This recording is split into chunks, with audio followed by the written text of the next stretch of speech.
Bonsoir à toutes et à tous. Orixa est une jeune entreprise universitaire issue des travaux et collaboration transatlantique entre l'équipe INSERM-ENVA du professeur Tissier et de l'université de Sherbrooke, soutenue dès 2013 par la Saterganeo.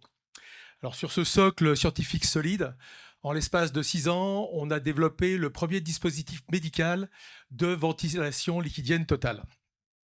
Donc, c'est un ventilateur qui permet de respirer un liquide, un peu comme Ed Harris dans The Abyss, mais nous, on fait ça sans effets spéciaux hollywoodiens. Donc, au-delà de cette première mondiale, l'ambition d'Orixa, c'est de faire de la ventilation liquidienne totale une nouvelle plateforme thérapeutique pour les soins intensifs. Et ceci parce que ça permet de faire deux fonctions essentielles pour les patients intubés. La première, c'est de fournir une ventilation physiologique non pro-inflammatoire. Et la deuxième, c'est de pouvoir moduler de façon extrêmement rapide et précise la température du patient. Cette technologie, elle est protégée par 4 familles de brevets récents et elle a été développée de façon propriétaire par Orixa qui détient tous les droits.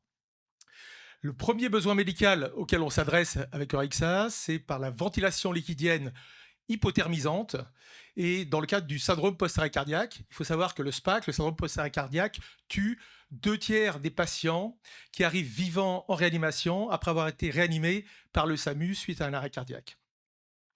Donc, que fait Vent2Cool? On fait une induction ultra rapide d'hypothermie qui permet de protéger le cerveau et le cœur contre la cascade cytokinique qui se développe au moment de la reprise de l'activité cardiaque.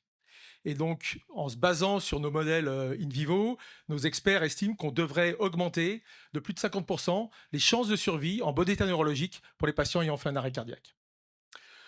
Le deuxième sujet auquel on va s'attaquer un peu plus tard, c'est le syndrome de détresse respiratoire aiguë par ventilation liquidienne normotherme. En effet, Vent2Breathe, notre deuxième produit, qui devrait arriver sur le marché à horizon 2030, permettra d'offrir une ventilation physiologique protectrice de l'inflammation locale pulmonaire, qui permettra un meilleur recrutement alvéolaire et une meilleure fonction pulmonaire.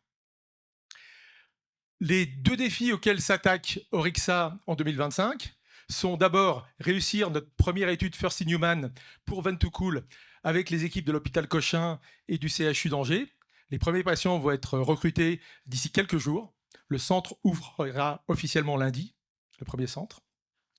Et le deuxième challenge, c'est de réaliser une levée de fonds de 12 millions d'euros, notre série A, pour laquelle nous avons déjà plus de la moitié qui est sécurisée auprès de BPI France et de l'EIC Fund, puisqu'on est lauréat de l'EIC Accélérateur, et qui va nous permettre d'aller jusqu'au marquage CE pour Vent2Cool en 2027, financer la preuve de concept préclinique de Vent2Breathe, et puis d'assurer l'industrialisation qui sera cofinancée par le programme Première Usine de France 2030.